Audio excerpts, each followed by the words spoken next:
Well, we're here for the last session before we let you go for your lunch. Let me give you quickly a small change in the program. Sorry to say that Pratap Bhanu Mehta is not able to join us. He's had sad news in the family and is in Calcutta today. But we're delighted to say that we do have a very strong panel to join us to talk about the red meat of politics before we go to lunch. I'm also delighted to confirm that Shashi has agreed that immediately after lunch we'll have an additional, rather short session talking about India and its place in the world. So to the extent that Shashi is able to do that on the record, we will have a session after lunch on that topic. But to get us through to lunch, we're going to talk about politics and the challenges of politics and the blockages that politics may lead or leave us in the next year or two. And we'll begin, I think, with Shashi to talk about it, but we're joined by a distinguished panel who will talk through, at times I think we'll talk party politics, but maybe not everyone is willing to talk about that side of things. Maybe I'll raise more of that than you may want to. But opening remarks from Shashi, and then I'll open up for our other panelists and introduce them briefly. But Shashi, would you like to start the session on this? I don't think I need the podium unless you need it for marketing purposes. No. Anyway, good morning. I mean, the idea of this panel is to talk about power shifts in politics and bottlenecks. And I think we've covered a fair number of bottlenecks already in the earlier sessions. I listened to Montague and heard some of your questions about what's been raised earlier. So it's quite apparent where some of the bottlenecks are.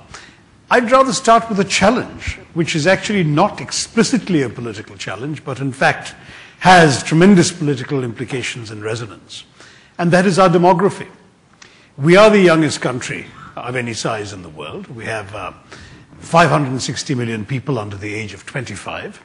If you just take the age group from 10 to 19, we have 225 million. And that has significant implications because it does mean, at least logically, that we will have a youthful, dramatic, dynamic, working age population at a time when the rest of the world, I beg your pardon, including China, is aging. A couple of numbers already out there. The ILO published a report a month ago that said that by 2020, India will have 116 million people of working age between 20 and 24, that is, at the starting of working age, and the Chinese will only have 94 million. There's another report that says that in 10 years' time, you will have, or was it by 2030, I forget, one or the other, 10 or 15 years, 17 years' time, we will find that the workforce in the industrialized world has gone down by 5%, in China will have gone down by 7%, in India will have gone up by 32%. Now, I mention these numbers very rapidly simply to indicate what the scale of the opportunity is. That we are really poised in many ways to be a transformative economy, an economy with a tremendous amount of labor potential, including the ability to export labor to other countries that are going to be experiencing significant labor shortages in the years to come. But we can only do all that and translate this demographic dividend into a national success story if we get our education and training bits right. If we can educate these young people, and those, of course, who are not able to go into college because they don't have the talent or the interest, if we can give them vocational training so they learn trades, then we are actually going to be in a position to transform our own economy and the world. But if we fail to do so, we have more than ample warning available to us in what we see in 165 of our 625 districts, and that is the way in which young, unemployed, frustrated young men who feel they have no stake in the system can be prey to the blandishments of the gun. These are the districts in which we have seen incidents of violence by the Maoists. So that is essentially the aspect. It's practically a national security issue as well as an economic opportunity. We have demographic dividend as a huge opportunity, and we have a potential demographic disaster and a national security disaster if we don't get it right. This is why education and training is so important. I'm not going to recite, unless you ask me to, the various programs the government of India has undertaken in recent years on the education front, pumping a whole amount of money into the system, A lot of it is in the hands of state governments, because that's the way our federal system works. But we have gone up in the UPA years from spending about 3% of GDP on education to spending 4.8% of a much larger GDP. And we are still committed in principle to that 6% target you heard about. But that 6% target will take a while to realize, given some of the financial and economic difficulties you've already heard about today. But we're basically on the right course. Vocational training, we have a lot of catching up to do. Essentially, we are victims of a 3,000-year-old culture, or a 4,000-year-old culture, in which if you want to be a cobbler or a carpenter, you better have a father or an uncle who's a cobbler or a carpenter, because nobody else is going to teach you. The transmission of expertise down the gene pool has been the basic way in which we have learned professions in this country, trades in this country, which is why, of course, Bollywood actors' kids become Bollywood actors and politicians' kids become politicians, with some exceptions, I'm happy to say. But that is part of that's been sort of hardwired into our DNA, and it's true of cobblers and carpenters as well. But we are clearly in need of trying to step up dramatically our ability to train people, to get them the skills and the abilities to be able to provide the plumbers, the electricians, the auto mechanics, the masons, the truck drivers, the skilled crane operators, and all of these professions which in today's economy the country needs, and all of which we have shortages.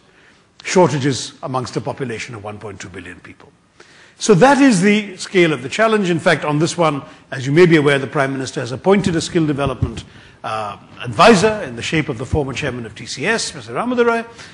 He is also in the process of creating a national skill development agency, and we're going to see, I think, a fair amount of energy and thrust behind this issue. But the issue has been recognized and identified. Now, what are the political bottlenecks in getting there? I think we've understood how urgent and important and vital this challenge is. But we have 11 education bills, higher education bills, pending in Parliament, and pending for the last 4 years. Why? Well, partly because Parliament has been dysfunctional. You've seen what's going on this week. Those who lose elections, instead of saying, fair enough, we don't have the votes, but we have the arguments, let's go and make a good account of ourselves by debating the issues, they prefer to disrupt rather than to debate. And we have lost a record number of working days in the life of this current Parliament, as a result of which bills get backed up. There aren't enough opportunities to introduce bills, let alone discuss and pass them.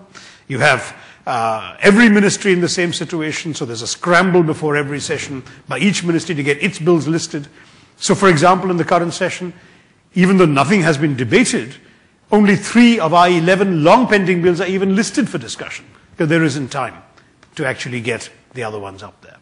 There's an example of how dysfunctional our politics have become.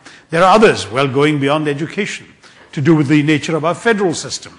We have a number of parties running a number of state governments. Not all of them see a need particularly to cooperate with the centre on central schemes, ranging from the creation of a national counterterrorism centre to the adoption of the GST. We've had some significant state-centre disagreements, which have also proved to be bottlenecks.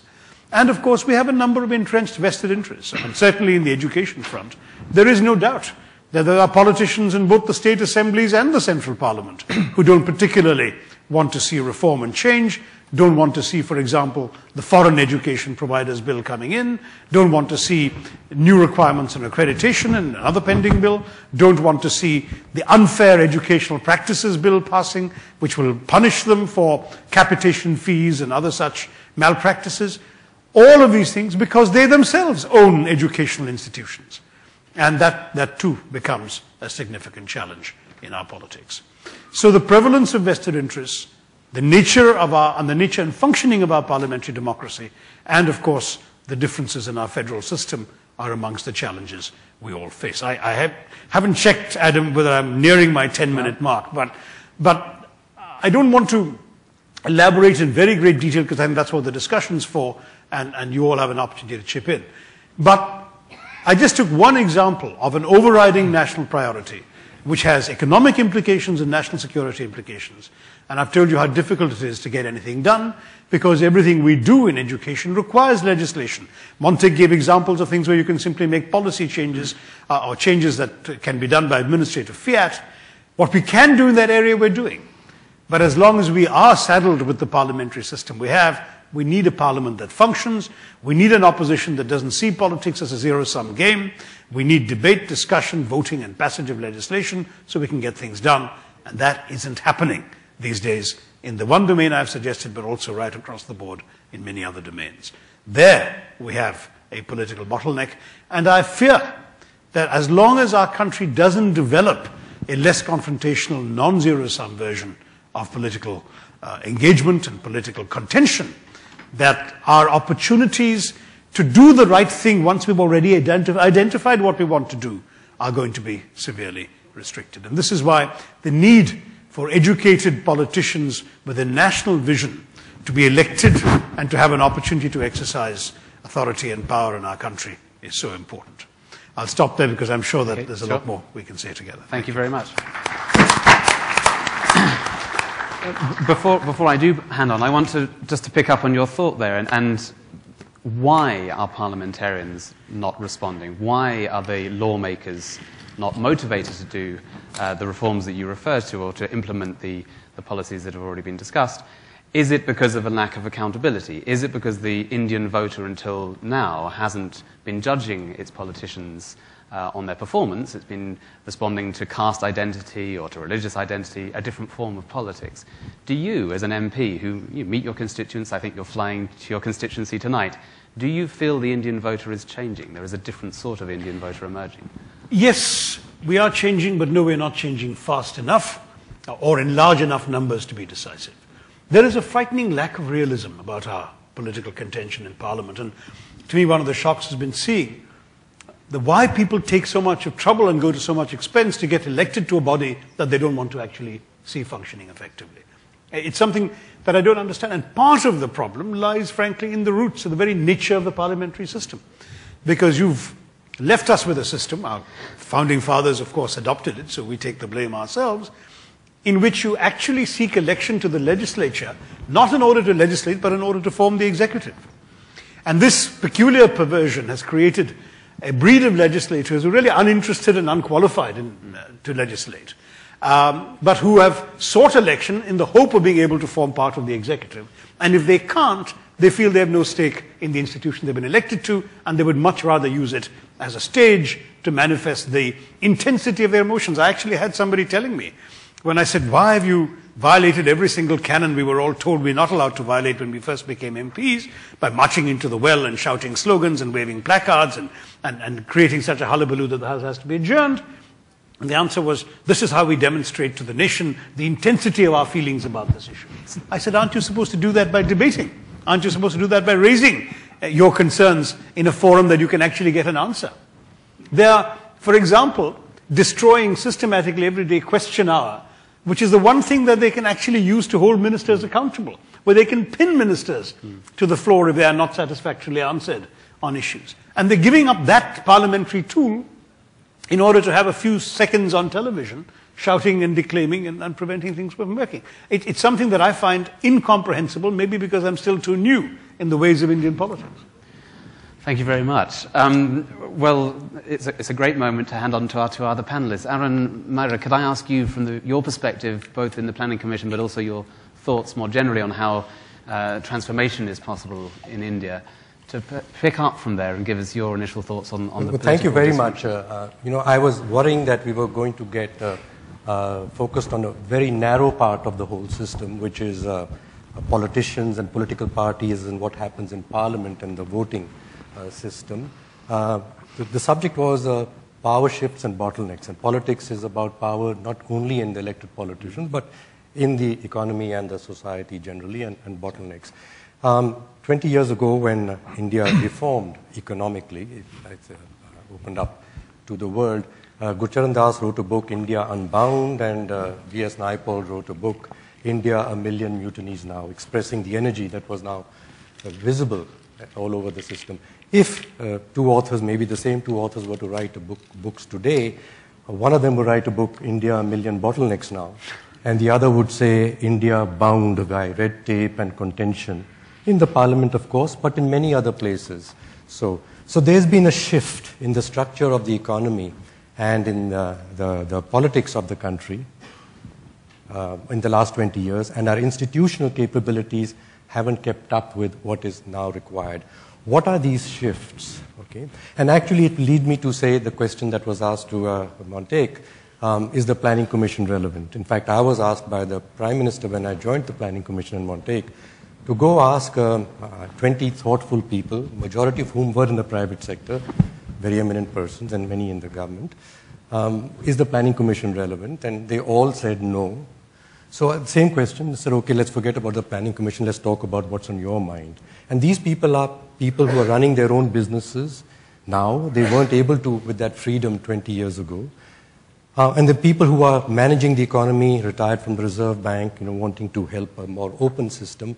What they said was that the world has become so complex because of things opened up in India and elsewhere that the interactions amongst these things, it makes it very difficult to predict on one hand, and second is to get things done on the other.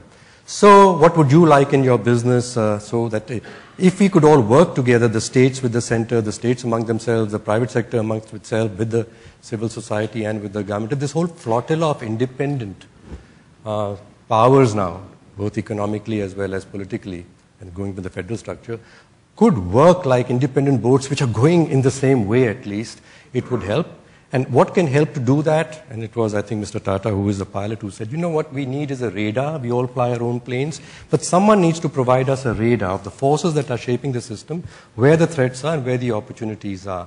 So can you, in the Planning Commission, be the radar that doesn't tell us what to do, but shows us where things are going? And so the scenarios came out. So I won't dwell on that. But the second, more importantly, was that the ability to work laterally, collaborate laterally, rather than being told by someone with the power that thou shall all coordinate and do this, it's absolutely necessary we have that. Because this is how life is going to be here on out. Now, our democracy hasn't built lateral coordination capabilities well. There are democracies in the world, good democracies, which have built deliberative democracy processes, and therefore I want to come back. Democracy is not only about elections of people who then you hope will resolve problems for everybody. In the more Scandinavian democracies, German democracies, Japanese, Switzerland, they have deliberately built over years processes of consultation among stakeholders and consensus building among stakeholders. So prior to legislation even, you already got an agreement. Prior to legislation, sometimes you realize you don't need the legislation at all. Whereas we are kicking things upstairs and hoping that there will be a law in a contentious parliament, it won't work. So we realized in the Planning Commission that we've got to offer a different framework to the country and then to provide also ideas and tools for people to build these abilities. So this is what I'm pointing to right now. And if we have that, then we are going to be able to resolve the bottlenecks in the places in which they are, by the people who are in contentions together. There are very few bottlenecks, if I might say, which the Cabinet Committee on Investment is going to deal with or can deal with. So many of them are down locally in the cities and amongst the people out in the districts. They're not going to kick up there. But they will kick up there through the political system. They won't even be formed into a particular decision to be taken on a project. And we have to resolve these in multiple places all across the country. And yet we hear of cabinet ministers being appealed to make very, very local decisions, a decision on a local road in a small constituency, and yet it goes up to a cabinet minister to make that choice, or the establishment of a think tank somewhere. Exactly, and most of our people here are from a large corporation that worked with them, and we know that when we get to first trying to run a large spread, diversified corporation centrally, it doesn't work. Then we get into a complicated structure called a matrix in which we try and define the decision rights and authorities of various people. And then we're realizing many of us, we have to build networked organizations where people align themselves around something that they need to do together. And there's more fluid contributions by people of their power and their resources to get things done. And certainly if that's required for large corporations, you can imagine for a large democratic diversified country, that is the management ability that we need. Okay. Could I also bring in the voice of the business lobby of FICCI, one of India's main business lobbies, Mr. Siddharth Berla from Expro India. You bring us the perspective from the private sector, from business. The bottlenecks must be a great headache in your point of view. Yes, the bottlenecks are there, but I think let's start by seeing that the last 6 months seem to have been better than the last 5 years put together. So I think taking a point from Montague is that, there are certain things that can be done even as is. And I think that is where we are reaching today. We are not seeing the way forward, reforms going forward. But I think it's very important, apart from the political standoff that we have, is let's try and understand also the environment under which any government is forced to make reforms. I think globally, it's not just India, but globally there's a widening trust deficit between people and the establishment, and that's a very important factor. Now, within that, actually, some see business as a fundamental driver of prosperity, as we do, but others also see it as a source of excessive market power or influence over the state in some way, or even personal enrichment. Now, all of these yield a distorting factor, and all of this ultimately reflects on the way policies are framed. Now, within that atmosphere, let's come down to sort of what is it that a common man really needs a vision for. The common man is looking for a clear vision. Really speaking, that vision must revolve around how to provide him a job.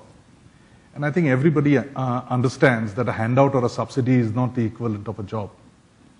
And so the people look at reforms in that context.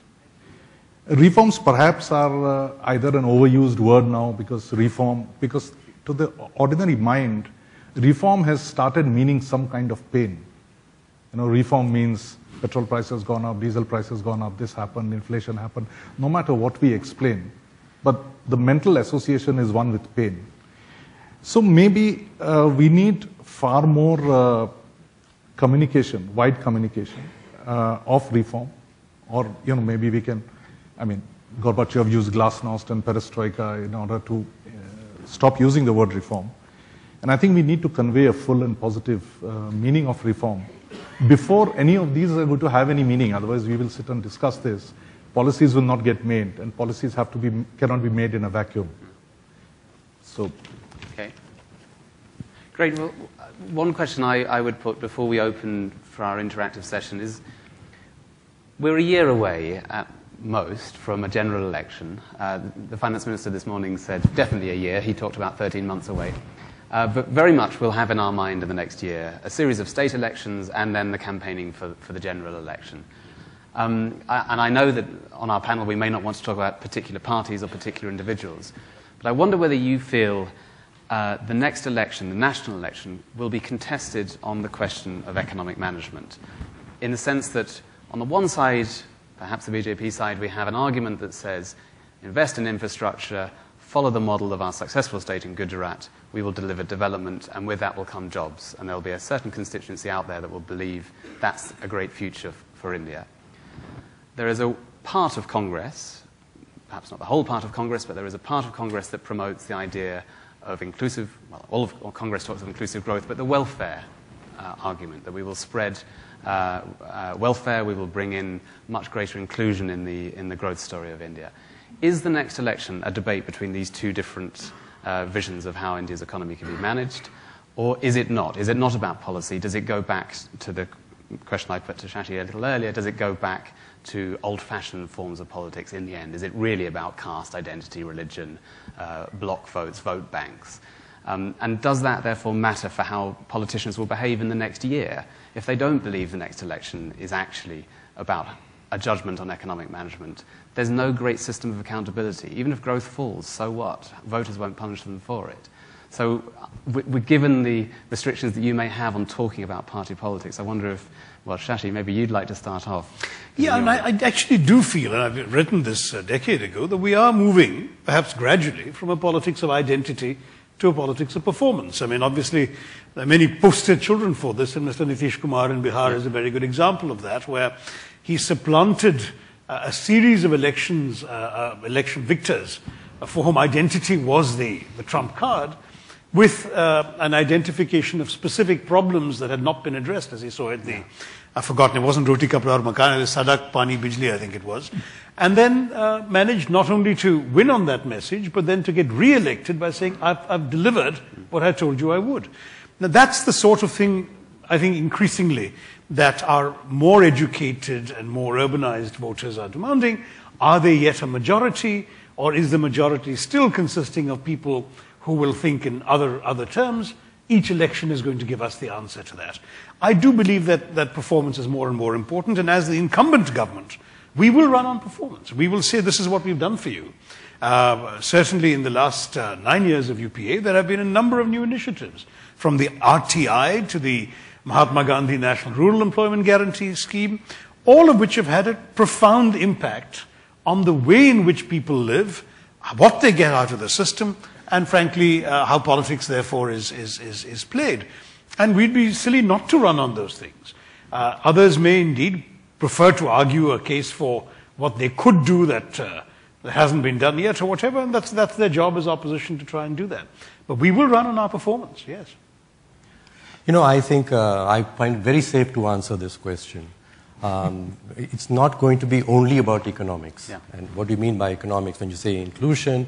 Is it about the welfare we've given to you, or is it about the jobs that we are going to generate for you? We haven't been generated, are going to generate for you. So there are, even regarding what we have done for you, for the people, there are going to be some very interesting things that will be brought up by the other political parties perhaps, and are being brought up too. But economics is one side of it. There are going to be things about fairness and equity and the environment too, as it will all play up. It will all come. This will all be part of what's going to influence the elections. Most importantly, politics is about personal power and party power also. So people will say things for the sake of getting power, and sometimes their position will shift and they collaborate with others, because we are in that mode right now. So what we did once again, is to step back and saying, what is the structure of the governance of the system which would produce the best growth for people in the country and the growth of the whole economy. And it showed very clearly what I mentioned earlier, much more devolution and effective governance at local levels. And we got to provide the capacity to do that, not just as a slogan and a passing of the Constitution. So the programs that we are pushing very hard in the manufacturing area, in the urban area, and in rural area, is building capacities at the local levels for people to govern and take more effective decisions democratically to get things done. Then we stepped back and said, if we do this as a strategy to change the structure of the governance of the country and the capabilities in it, shifting the power, as I said, where it should be, what would happen under the 4 scenarios of the next election? Well, one is we would have a single party. And there are 2 possibilities of a single party. One of them we called a Ram Rajya, means very benign and including everybody, right? And the other is another party, well, very strong, another, don't know particular one, but another party, very strong in execution and so on. May not appear so benign. Possible, maybe, I'm not predicting. The other is 2 possibilities around coalitions, maybe more likely. One of them is a coalition which functions and knows how to function. The other is we keep on muddling along in some coalition. So this is at the center, right? And I don't know what will happen. What do we do to ensure that the country is good and progressing regardless of what the politicians do? How they come out. And it very clearly showed as a system analysis that if you strengthen the abilities inside the system to get things done, it doesn't matter as much or what happens up there. I could just tell you one statistic. Which is the country that grew the fastest at a compound growth rate after the Second World War, in the 50 years after the Second World War? It happened to be the country with the maximum number of changes of government and coalitions, which was Italy actually. So you begin to say, well, funny, if you thought that it's necessary to have single governments and stable governments for the sake of growth, well, here's at least one example, but it's not so. And you look inside Italy also, the dynamic energy that was in many places, it's an energy that we could build on. I think we have been, and that's one last legacy from the British perhaps, too much concentrated on we need to have somebody who is going to put order into all of us, rather than us getting order into ourselves and building it. May I respond to that? Because I think Arun's raised an important issue, and yet, I didn't want to leave the impression, but I was trying to keep to the time, that I was only focused on the national picture. Because if you look at the way in which we've organized ourselves, take for example, a simple example, you're an investor, you go off to a Chinese mayor, and you say you want to invest. That Chinese mayor has the right to say yes, the right to grant you the permission, to give you the land, the electricity connection, the road, the water, the sanitation disposal, and anything else that you need in order to get started next month. You come to an Indian mayor, the person is at best the glorified chairman of a municipal committee. He or she has no authority to say yes to anything. They will need 7 other institutions to give you these 7 different bits of pieces you need in order to set up your functioning industry, and on top of that, they will not have the budget to be able to contribute in any meaningful way to ensuring the kind of infrastructure support you need. Now, this is not even about democracy or about the parliamentary system. It's simply about the way in which we've organized our local governments, where even a mayor of a city is essentially a powerless creature. We have built in so many checks and balances into our system, from the top to the bottom, that there are limitations. Now, there's some ways it's very good. It means that everyone comes along with the decision.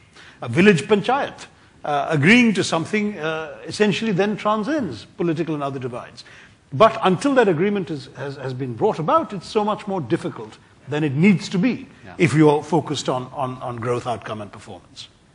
Siddharth, could I bring in a word that we haven't actually mentioned much this morning, and I would have thought that if we'd had this conference a year ago, we would have been talking about it endlessly, and that's corruption.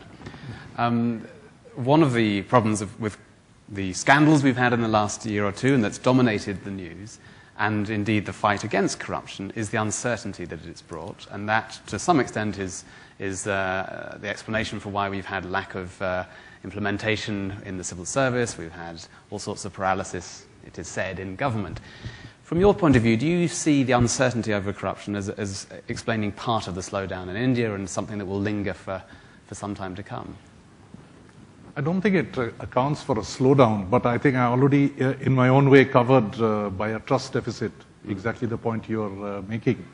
And that does affect the thinking in policy making. But I think coming back to the action on the ground, I think Shashi, I'd like to support him, that all the talk of reform and the theories and the policies are going to fail without the deep administrative restructuring.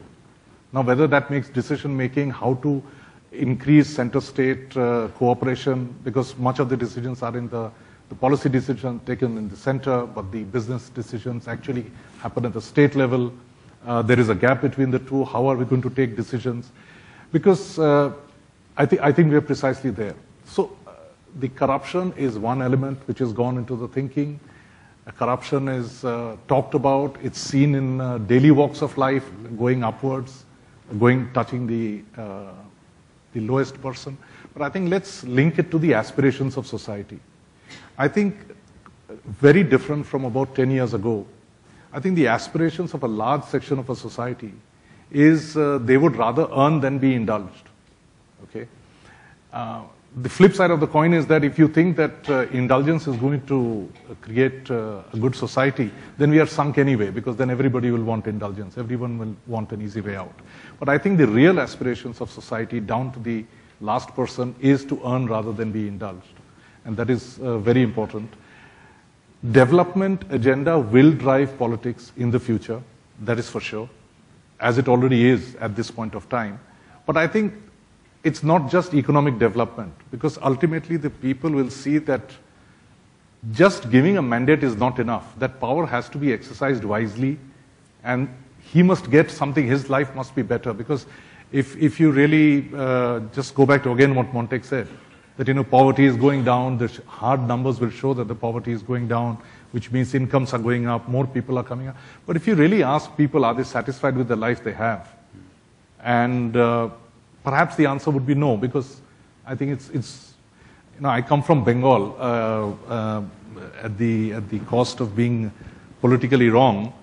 The Bengali language has two very simple extremes, and there is no middle path. It's either chamatkar, which is fantastic, or sarvanash, which is disaster. There's nothing in between. So I think, mentally, the Indian psyche also is like the Bengali psyche. It goes between chamatkar and sarvanash in one day. Up and down. We've only got a few minutes left. Let me open to questions before lunch. We could take 2 or 3 in a group maybe. Do we have the microphones out and about? There's a hand over there, and let me just see. Let's take a gentleman here, and yes, one more here. This is Ganesh Natarajan. I had a question for Mr. Tharoor. You mentioned rightly, sir, that if you don't focus on skills, the whole demographic dividend could well become a demographic nightmare, and you quoted some examples. But on the other hand, we find that if you look at the subsidies being given by the government, it's gone up from, I think, 1.5% of GDP to 2.5% over the last few years. So is there any possibility, Mr. Tharoor, that people like you could convince the government or the UPA to invest in skills for these people rather than just giving handouts of money? Okay, thank you. The two here, if you have a microphone in the middle. This is a question for the entire panel, really. My name is Bharat Vaklu. I am from the Tata Group. I think in all the remarks that have been made, not just in this panel, but even in the previous ones, I think it's becoming increasingly clear that we all understand what the diagnosis is. My submission really is, well, now that we know what the root causes of the problems, or at least a large part of the problems are, who is the doctor or who is the so-called leader whom we can rely upon to at least direct the nation in terms of guiding us out of this situation? And do you have an answer? I'm saying this because I do believe that, the problems seem to be so apparent, and you ask anybody why is it happening, they'll say, oh, the political will isn't there to get this done. So we need to understand who is holding that little switch which will get the political will going. Do you have an answer for who that would be? I'd rather not tell you. Okay, thank you. And the question next to you. This is Srivatsa Krishna. My question is to the Minister. Sir, you spoke about the role of politics today. The British system was there was a political executive and there was a permanent executive, and the role of the political executive was to debate and legislate. The role of the permanent executive was to execute. Till the political executive figured out that all the pickings and the money is to be made on the other side, and they started encroaching on the other side. My question to you is, what is the government doing to encourage honest officers to take decisions today by giving them the political cover and the insulation which was always given to a good officer by a good minister, which is rapidly vanishing? Because I see the cost of inertia of the good officer not taking decisions, not the dishonest, is soon going to exceed the cost of the corruption of the dishonest officer. Okay, thank you. Well, yeah. Why don't we take I'm quite happy to let Arun go first. Well, if Arun's keen, Arun, why don't you start? No, I'd like to take that question because it got some information. On Sunday we had Civil Society Day, Civil Services Day, excuse me, which we have every year on Sardar Patel's birthday. And I was very impressed. There were about 1,000 civil service officers, very candid amongst themselves about what needs to be fixed. And of course they were talking about politicians, and we had ministers and relating to them quite candidly and very well. I was very impressed with all of that. But it came down to now we understand the problem, what's the fix? And in that, a paper had already been circulated for discussion, saying what the diagnosis and the solutions proposed are in the Second Administrative Reforms Commission. It was a great way to validate that, look, the problems you're repeating have been already diagnosed and solutions found by consultation with experts here and elsewhere, and including you, representative of your services, and the politicians. So I ask the question again, implement that, if that's the key. Okay, so we're talking about other reform, but if this is so fundamental to get the decision-making and corruption out of the system, out of the system decision-making, why don't we implement that? So I say, when we have conferences like this where we could be putting into the public eye and for ourselves to get behind the right reforms, if we could spend more time talking about these reforms about governance which have been thought through and why is someone not implementing them, rather than what's happening on FDI and retail reform, land reform, those are economic reforms for sure and need. But at the root cause of all of those is this. So that I would say very definitely, and just very quickly, Bharat, it's not the who has to be thought about after the how, because there could be a solution which is about many who's and not one. And that's a different way of getting things done. So we need that sort of how. And therefore, let's not go after, well, the who.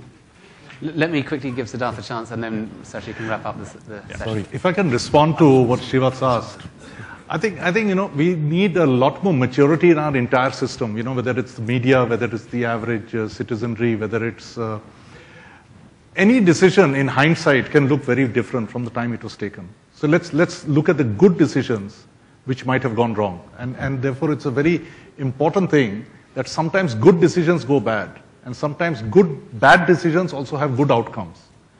But we are a very outcome-led society. And so unless we have the maturity to look at, or rather instill, that the good faith decisions are the right decisions to take, unfortunately, I don't think we are in that mindset right now. And therefore, the big gap between the establishment and the average person. So I think no matter what you do, unless the system has the maturity to accept it at a later date, rather than just look back, we will not have good decisions. And very quickly to answer Bharat's question, might be a little long, but it's a very Indian sadhu type of answer. You see, there's this monkey which goes rolling to a sadhu and he says, Sadhu Baba, I want to become a cat. And the Sadhu Baba says, fine, you shall become a cat. So the monkey rolls away. This suddenly halfway stops, comes back. He says, Sadhu Baba, but how will I become a cat? He said, I've given you a policy decision, now you implement it. So the answer is within ourselves, I think, you know. Well, follow that. Excellent. On the three questions, Ganesh Natarajan's argument about skills, not subsidies. The fact is, I'm afraid, the politically viable answer is skills and subsidies.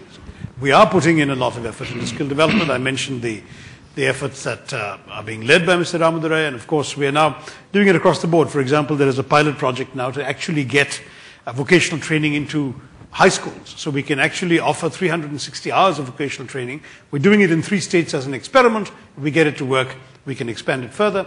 But you can't get away entirely from subsidies. A lot of the people who demand and expect subsidies are your voters, and they're too old to learn new skills. Many of them already have jobs. They just don't want to pay as much as they would have to pay if subsidies were lifted. And in any democratic system, you do listen to your voters. Though I want to say that there is a process of education going on. Just yesterday, I had 25 people from Kerala who marched into my office, having just conducted a dharna outside Parliament, protesting a number of things, including, and these are non-gazetted officers of government, they're actually government officials. And one of the things they demanded was a reduction in diesel prices. And I told them what was happening with petrol and how it had just gone down because of the policy approach on petrol. And they said, we're very happy about the petrol going down. Why has diesel gone up? And I said, we're doing that deliberately because we don't want to spend government money enabling lots of people to have, Mercedeses with diesel engines being supported by the state and that sort of thing.